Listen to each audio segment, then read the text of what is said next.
오늘 설교의 제목을 한번 따라 하실까요? 연합을 이루시는 성령님.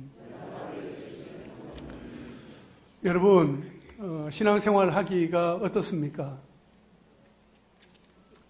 날씨가 엄청 더운데 이 무더운 날씨 속에서도 주님을 사랑하는 그 마음만큼은 그 무엇보다도 뜨거워서 정말 주님 안에 거할 때에 주님의 날개 그늘 아래에서 시원함을 경험할 수 있는 우리가 될 수 있기를 바랍니다. 여러분, 신앙생활하기 어떠세요? 우리가 주일 아침마다 이 자리에 나와서 밝고 환한 모습으로 우리가 서로 얼굴을 마주하고 있지만 마음 가운데 이런 생각이 있지 않습니까? 나는 하나님을 사랑해요. 하나님을 믿어요. 예수님도 믿어요. 하나님 나라에 대한 소망도 있어요. 나는 신앙생활도 열심히 하고 싶고 갈망도 있어요. 그런데 교회에는 다니기가 싫을 때가 있어요. 사람들을 만나는 게 괜히 힘들고 사람들과 갈등 관계가 있을 때, 이해관계를 잘 맞추어야 할 때 사람들의 말에 장단 맞추기도 내키지 않고 불필요한 말을 하는 사람에게 충고하기도 귀찮고 사람들과 부딪히는 것이 부담스러울 때가 있지 않습니까? 그럴 때면 내가 굳이 교회에 다녀야 하나? 그냥 나 혼자 신앙생활 하면 되지 않을까? 그냥 혼자 조용히 성경 읽고 마음 편하게 온라인으로 예배 드리고 말씀 듣고 기도하며 은혜 누리며 살아가고 싶다 하는 생각이 들 때가 있지 않습니까? 물론 교회에 다니는 것이 좋을 때도 있습니다. 사람들의 말에 위로가 되고 또 힘이 될 때도 있습니다. 하지만 힘이 되는 것이 아니라 힘이 들 때 교회에 다니는 것에 대한 회의가 들기도 하는 것입니다. 그러면 하나님은 왜 교회를 만드신 것일까요? 왜 교회 공동체를 허락하신 것일까요?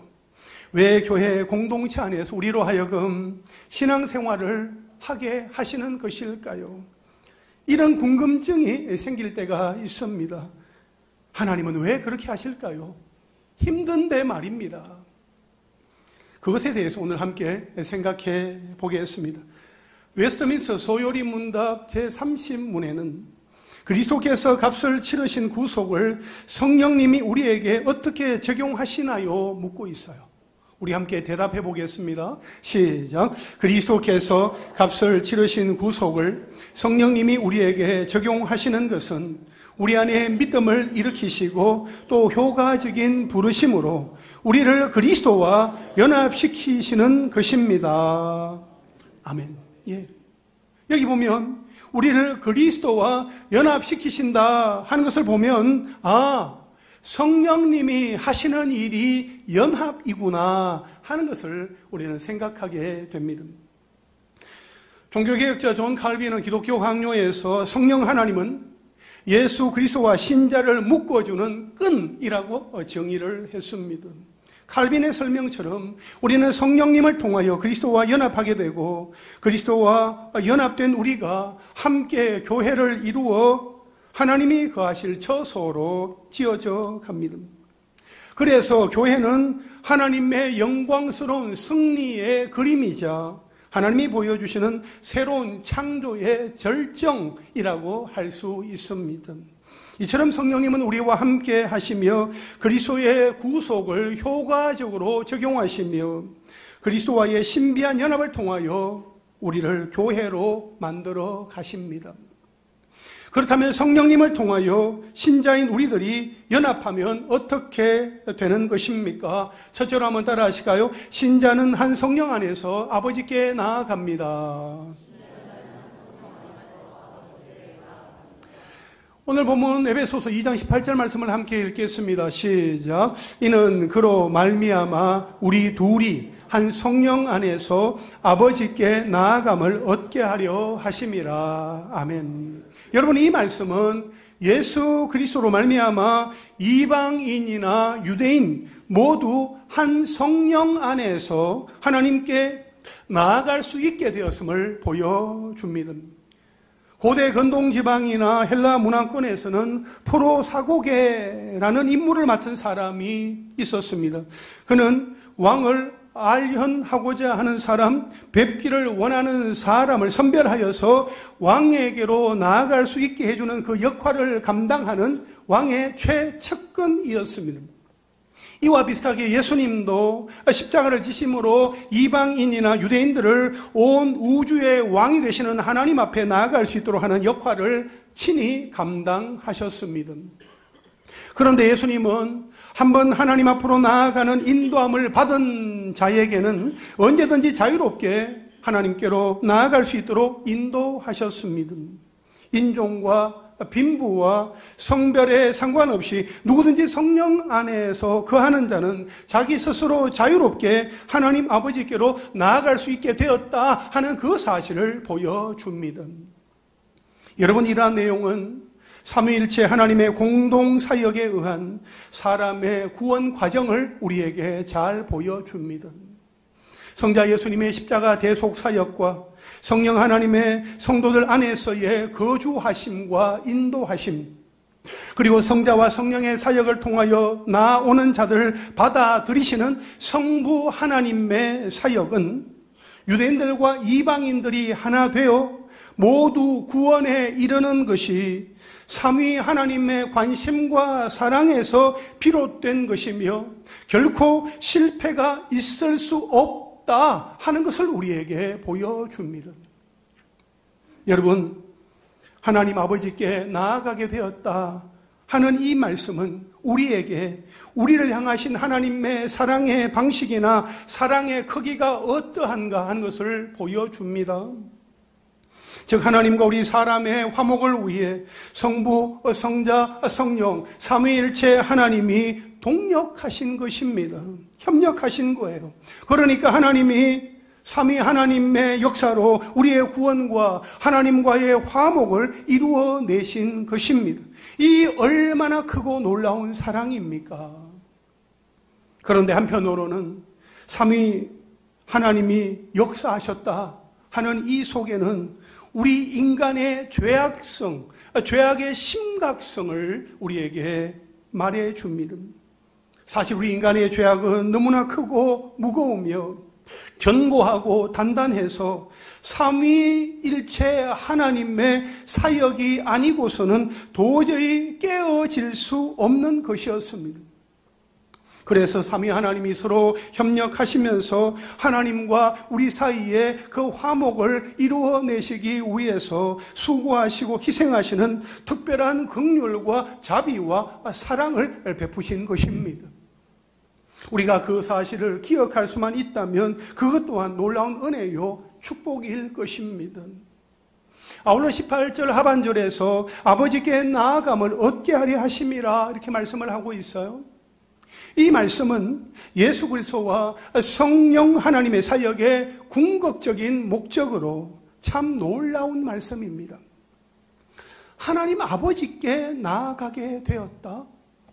내가 하나님 아버지께 나아가게 되었다 하는 이 사실은 엄청난 사건이라는 점을 우리는 알아야 합니다.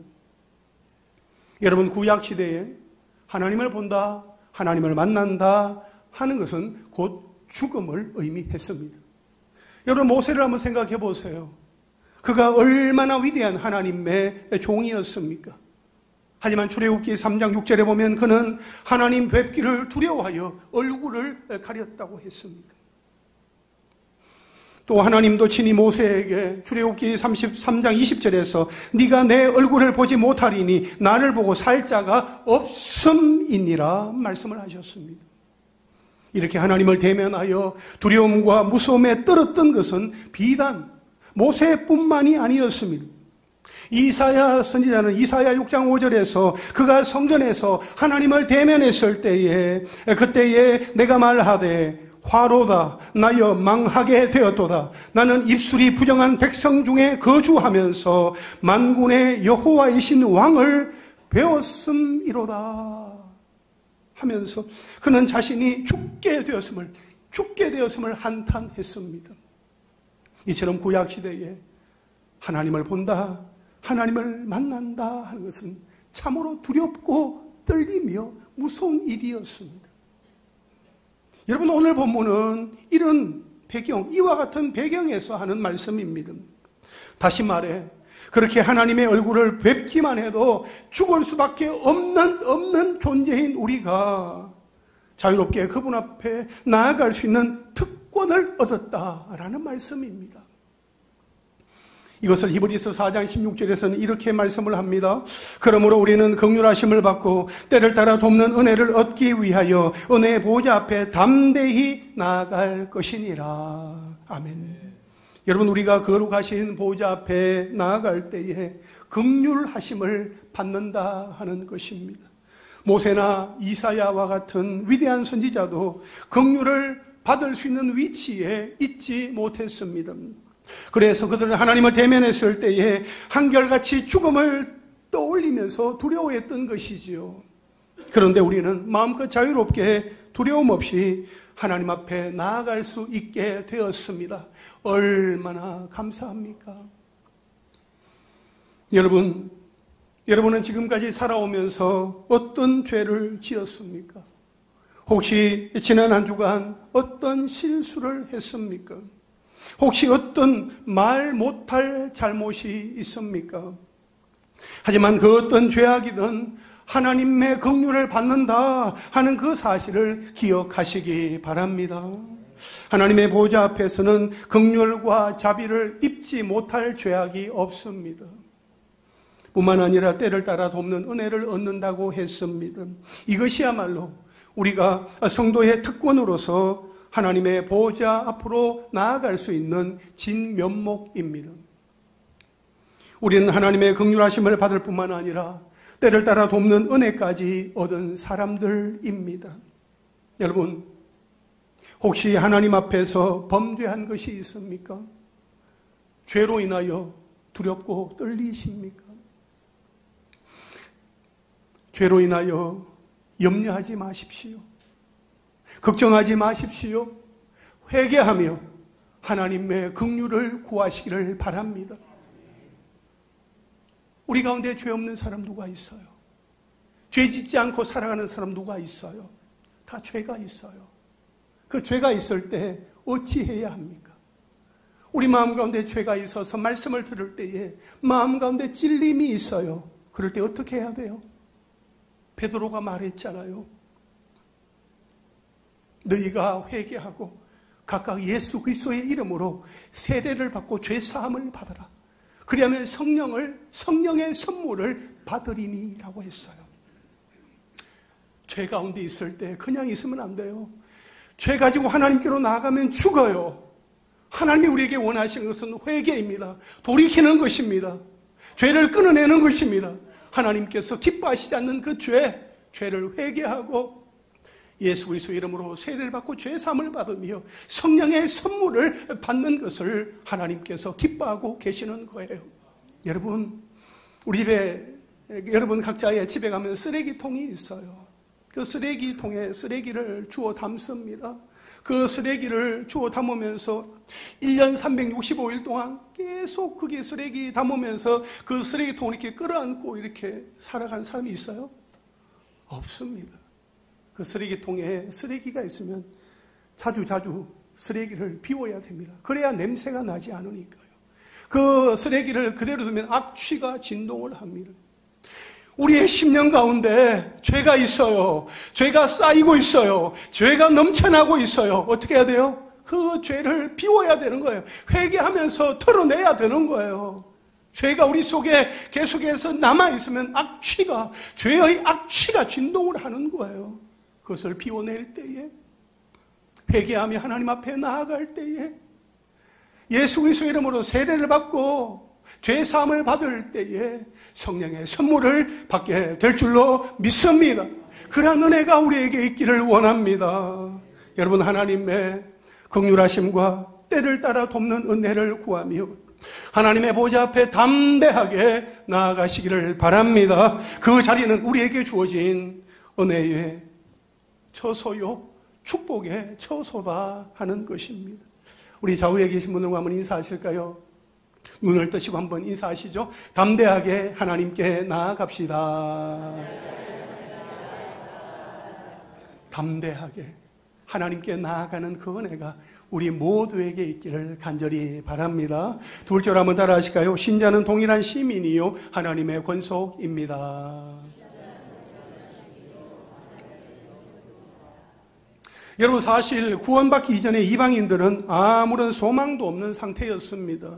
그러나 그리스도 안에서 이방인들이 유대인들과 더불어서 수평적인 화평을 이루었을 뿐만 아니라 구원받은 성도들 모두가 하나님과의 어떤 수직적인 어떤 화평을 이루었다는 진리를 말해주고 있습니다.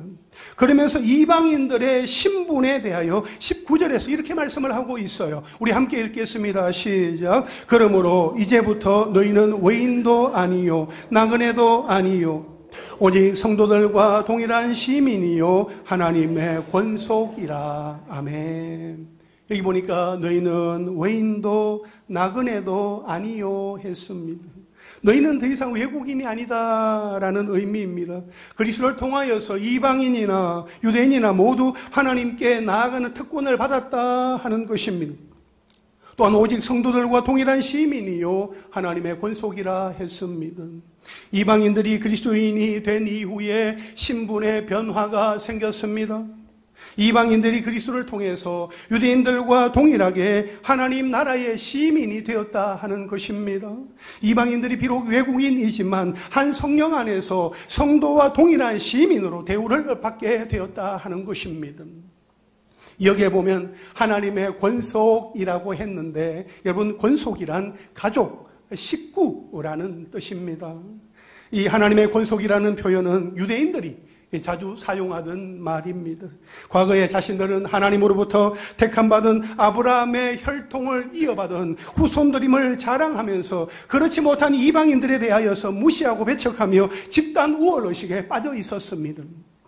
그러나 이제는 예수 그리스도의 구속 사역으로 말미암아 육체적인 혈통을 뛰어넘어 예수 그리스도를 믿는 모든 자에게 하나님의 권속이라는 그 말이 적용된 것입니다.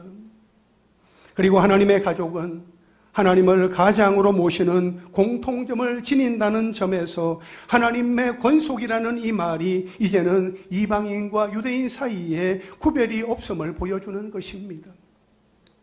여러분, 우리가 예수님을 믿음으로 말미암아 새로운 신분이 주어진 것은 놀라운 일입니다. 그래서 우리는 언제든지 하나님께로 나아갈 수 있게 되었습니다. 예수님의 이름이면 언제든지 하나님께로 나아갈 수 있는 그 특권을 누리게 된 것입니다. 어느덧 우리나라 대한민국의 국제적인 위상이 높아지면서 코리안 드림을 꿈꾸며 대한민국 비자를 신청하려는 외국인들의 그 숫자가 점점 늘어나고 있다는 이야기를 듣습니다. 대한민국 비자를 신청하려고 하는 주된 이유는 여행이나 유학 그리고 취업 등이라고 합니다.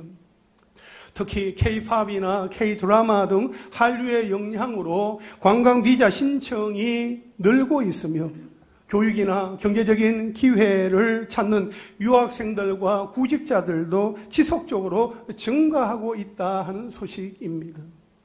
이런 소식을 접할 때마다 대한민국 국민이다라는 사실이 굉장히 뿌듯하고 자랑스럽습니다.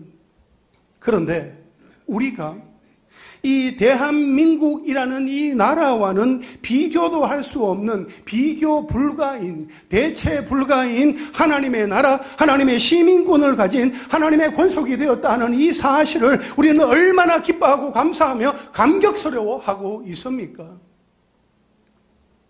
교회 안에는 참으로 다양한 사람들이 모여 있습니다. 출신 지역과 배경, 생활, 거주지와 환경, 직장과 사업장, 일상생활의 영역이 다 다릅니다.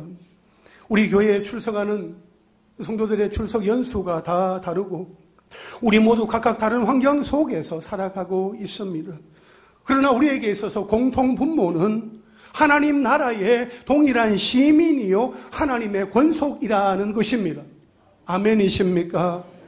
사랑하는 여러분, 예수 그리스도를 믿음으로 말미암아 주어지는 이 하나님 나라의 시민이요 하나님 나라의 하나님의 권속이라는 이 특별한 신분을 우리가 당연한 것으로 여기지 아니하고 하나님의 은혜요 사랑인 것을 기억하고 감사하며 살아갈 수 있게 되기를 주님의 이름으로 축원합니다. 좌우에 계신 분들과 한번 인사하실까요? 우리는 동일한 시민이요 하나님의 권속입니다. 우리는 동일한 시민입니다. 예수 그리스도를 믿음으로 말미암아 하나님 나라의 시민권을 가진 시민이 된 것입니다. 그리고 하나님의 권속, 우리는 하나님 안에서 한 가족이요 한 식구다 하는 것입니다. 성령 하나님께서 그렇게 연합을 이루신 거지요. 마지막 세 절 한번 따라 하실까요? 신자는 그리스도 예수 안에서 함께 지어져 갑니다. 오늘 본문 20절부터 22절까지 말씀을 함께 읽겠습니다. 시작. 너희는 사도들과 선지자들의 더 위에 세우심을 입은 자라. 그리스도 예수께서 친히 모퉁이 돌이 되셨느니라. 그의 안에서 건물마다 서로 연결하여 주 안에서 성전이 되어가고 너희도 성령 안에서 하나님이 거하실 처소가 되기 위하여 그리스도 예수 안에서 함께 지어져 가느니라. 아멘. 여러분, 바울은 여기에서 교회 공동체를 건물에 비유하고 있습니다. 이 건물은 예루살렘 성전을 자신의 육체로 허무시고 그리스도께서 다시 세우신 성전을 말합니다. 이 건물은 사도들과 선지자들의 터, 기초 위에 세워졌고 그 모퉁이 돌은 예수 그리스도이십니다. 그리고 이 건물의 재료는 예수 그리스도로 말미암아 거듭난 성도들입니다. 20절에 보면 그리스도 예수께서 친히 모퉁이 돌이 되셨느니라 이렇게 말씀을 하고 있습니다. 여기에서 모퉁이 돌은 건물의 벽과 벽이 만나는 그 자리에 놓여지는 주춧돌을 말합니다. 여기서부터 건물의 어떤 벽을 쌓아가기 때문에 모퉁이 돌은 건물의 기초가 될 뿐만 아니라 벽과 벽을 연결하기 때문에 건물의 중심이 되는 것입니다. 또한 여기에는 건물의 소유주의 이름을 새겨서 건물의 소유권을 표시하기도 합니다. 그래서 그리스도는 성도와 성도를 연결하여 교회를 세워나가는 중심이요 기초이며 교회의 주인이십니다. 22절 하반절에 보면 그리스도 예수 안에서 함께 지어져 가느니라 말씀하고 있습니다. 여러분, 신앙생활은 말이죠, 본질적으로 혼자 할 수 있는 것이 아닙니다. 함께 해야 합니다. 성경에서 참으로 많이 나오는 말씀 가운데 하나가 오늘 할렐루야 찬양대가 불러주었던 찬양 속에 나오는 가사인 서로 사랑하라입니다. 서로 사랑하라. 내가 너희를 사랑한 것 같이 너희도 서로 사랑하라. 이 사랑하라는 이 표현 영어성에 보면 love each other 또는 love one another 이렇게 표현을 하고 있습니다. 여러분, 두 사람 사이에서 사랑하는 것은 love each other입니다. 두 사람 이상, 세 이상을 넘어갈 때는 love each other 아니라 love one another 그렇게 말씀을 하고 있어요. 그러니까 사랑할 때에 두 사람 또는 그 이상의 사람들과 사랑을 해야 된다는 거죠. 혼자서는 사랑을 할 수 없는 거예요. 사랑 혼자서 할 수 있는 것이 아니다 하는 거예요. 함께 해야 합니다. 함께 해야 하는 거예요. 여러분, 우리는 그리스도 예수 안에서 함께 지어져 가야 합니다. 신자인 우리는 성전으로서 그리스도 예수 안에서 함께 지어져 가야 합니다. 함께 지어져 가고 있으니까 공사 중이라고 말할 수 있겠죠. 공사 중이면 어떻습니까? 아직 완전하지 않은 것입니다. 부족한 것입니다. 미흡함이 있는 거죠. 온전하지 못한 것입니다. 그래서 소리도 나는 것입니다. 그래서 22절에 보면 성령 안에서 그리스도 예수 안에서 라고 말씀하고 있습니다. 이것은 이방인인 에베소 교회 성도들 역시 하나님이 성령으로 거하실 처소인 교회의 일부가 되기 위하여 그리스도 예수 안에서 함께 지어져 가고 있음을 묘사하는 것으로 오늘날 성도된 우리가 새로운 성전으로서 어떻게 지어져 가야 하는지도 잘 보여줍니다. 그래서 우리가 성전이 되는 일은 예수님을 영접함으로 시작이 되고 성령님을 의지함으로써 마무리된다 하는 것을 우리에게 보여주고 있는 것입니다. 또한 함께 지어져 가느니라 했습니다. 이것은 신앙 성장이 우리의 힘만으로 되는 것이 아니다 하는 것을 알게 해 줍니다. 단 한순간이라도 예수 그리스도가 우리의 삶의 주인이 되지 못하고 또한 동시에 단 한순간이라도 우리가 성령님을 의지하지 않고 살아가게 된다면 하나님이 거하시는 성전으로서의 우리의 성장은 멈추어질 수밖에 없다 하는 것을 우리에게 말해주고 있습니다. 그러므로 교회가 살아있는 공동체로서 그 생명을 유지하고 성장하기 위해서는 언제나 우리의 삶의 주인 되시는 예수 그리스도와 우리의 동행자가 되시는 성령 하나님을 의지해야 합니다. 그럴 때 우리는 하나님이 거하시는 성전으로서 예수 그리스도와 성령 안에서 함께 지어져 갈 수 있습니다. 고린도전서 3장 16절에 보니까 너희는 너희가 하나님의 성전인 것과 하나님의 성령이 너희 속에 계시는 줄을 알지 못하느뇨 그렇게 말씀을 하고 있어요. 우리는 하나님의 성전입니다. 하나님이 거하시는 거룩한 처소입니다. 하나님께서 거하시는 거룩한 성전이 될 수 있도록 계속해서 우리는 지어져가는 공사 중인 상태에 있다는 것이죠. 우리는 온전하지 못합니다. 저도 그렇고 여러분도 그렇고 우리는 아직은 온전하지 못한 존재입니다. 계속해서 성령께서 공사 중인 연약하고 부족하고 서로의 도움과 협력이 필요한 존재들입니다. 그 사실을 기억하고 온전히 하나님 앞에 우리 자신을 내어드리며 나아가는 은혜가 있으시기를 바랍니다. 여러분, 한 건물이 말이죠, 온전히 세워지기 위해서는 기초와 기둥 또 지붕과 벽을 만들기까지의 그 모든 공정이 다 중요합니다. 건물을 지을 때는 기초 공사를 시작으로 기둥을 세우고 지붕을 덮고 이제 벽을 채우면서 이제 마무리를 합니다. 이 공정에서 중요하지 않은 공사는 없습니다. 소홀히 해도 된다거나 대충 해도 된다고 허락되어지는 공사는 없습니다. 모든 작업이 다 중요합니다. 만약 기초 공사를 튼튼하게 하지 않으면 지반이 약하여서 건물이 무너져 내릴 것입니다. 만약 기둥 공사를 제대로 하지 않으면 그 건물 지붕이 내려앉을 것입니다. 만약 지붕 공사가 제때 이루어지지 않으면 눈비를 피할 수 없습니다. 그대로 다 맞아야 하는 것입니다. 그리고 만약 벽이 없으면 바람을 막아줄 수도 없고 추위와 더위를 견뎌내기도 어렵습니다. 그래서 기초나 기둥, 지붕이나 벽, 그 모든 것이 다 중요합니다. 신자인 우리도 마찬가지입니다. 교회 내의 모든 지체는 다 소중한 존재이며 모두가 함께 세워져 가야 참된 연합을 이루어낼 수 있습니다. 형제나 자매 모든 지체들이 서로 유기적으로 얽히고 설켜서 서로 지탱하며 유지할 때 비로소 교회라는 건물이 온전히 세워질 수 있는 것입니다. 여러분, 성령님이 이 역할을, 이 놀라운 일을 하신다 하는 것입니다. 여러분, 교회 안에서 적응하지 못하는 이들이 있다면 잘 적응할 수 있도록 우리는 기꺼이 도와주어야 합니다. 그 이유는 우리 모두 다 구원의 은혜를 받기 전에는 영적인 이방인으로 살았기 때문입니다.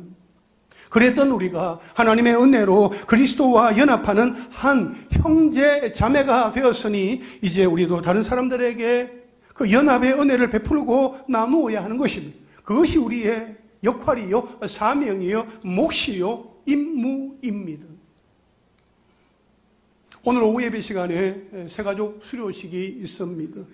새가족들이 우리 교회에 등록하여 새가족 교육을 이수하고 목장에 편성되어서 신앙생활을 참 재미있게 즐겁게 그리고 감사함으로 하고 있습니다. 새가족 한 사람 한 사람이 우리 교회에 잘 적응하고 정착하여 믿음의 뿌리를 내리며 예수 그리스도 안에서 온전한 연합을 이룰 수 있도록 기도하며 협력해 주시기를 바랍니다. 교회의 모든 지체는 다 소중한 존재입니다. 힘써 세워져 가야만 온전한 연합, 참된 교회의 연합이 이루어지게 되는 것입니다. 예수 그리스도 안에서, 성령 안에서 함께 지어져 가는 존재들이기에 서로가 서로를 돕고 세우며 온전한 연합, 하나됨을 경험하는 우리 모두가 될 수 있기를 주님의 이름으로 축원합니다. 이제 말씀을 정리하겠습니다. 예수님의 제자들은 모두 다 기질이 달랐습니다. 출신 지역이나 배경, 직업도 참 다양했습니다. 친로마 정부 성향의 제자가 있었는가 하면 반 로마 정부 성향의 제자도 있을 만큼 정치 성향도 제각각이었습니다. 쉽게 말하면 독립운동가와 친일파가 함께 있었던 것입니다. 진보와 보수가 한솥밥을 먹고 있었던 것이요. 정치의 어떤 정치적인 스펙트럼이 굉장히 넓었습니다. 그런 그들이 어떻게 예수님의 제자로 함께 할 수 있었을까요? 그것은 바로 예수님과 연합했었기 때문이고 성령님이 그들을 하나 되게 하셨기 때문입니다. 여러분, 우리도 다 마찬가지입니다. 담임 목사로서의 입장이 있는가 하면 성도로서의 입장이 있습니다. 함께 앉아서 예배하고 있으나 마음도 생각도 뜻도 관심사도 다르고 추구하는 바도 다릅니다. 그런데 우리가 어떻게 이렇게 한 공동체 안에 머물 수 있습니까? 왜 함께 모이는 것입니까? 성령님이 우리를 연합하게 하셨기 때문입니다. 우리를 모이게 하셨고 연합하게 하셨기 때문인 것입니다. 여러분, 우리는 한 성령 안에서 연합해야 합니다. 혼자서는 안 됩니다. 혼자서는 설 수 없습니다. 혼자서는 신앙생활을 할 수 없기에 우리의 기분이나 느낌, 감정이나 상황을 따르지 아니하고 성령이 이끄시는 대로 순종함으로 우리는 이렇게 모여서 함께 예배하고 서로를 돌아보게 되는 것입니다. 그러므로 우리는 한 성령 안에서 연합해야 합니다. 그래야 하나님 아버지께 나아가게 되고 하나님의 권속이 되고 함께 지어져 가는 것입니다. 우리는 어떻게 해야 할까요?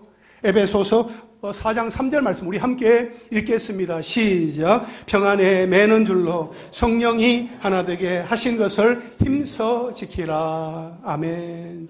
여러분, 하나님 나라를 대적하는 사탄은 교회 공동체의 연합을 방해하고 분열시키고 깨뜨리면서 넘어지게 합니다. 우리가 그것을 잘 알게 우리는 평안에 매는 줄로 성령이 하나 되게 하신 것을 힘써 지켜야 합니다. 그리하여 연합을 이루시는 성령님 안에서 온전히 하나 되어서 모든 영광을 하나님께 올려드리는 하나님의 사람들이 다 되시기를 주님의 이름으로 축원합니다.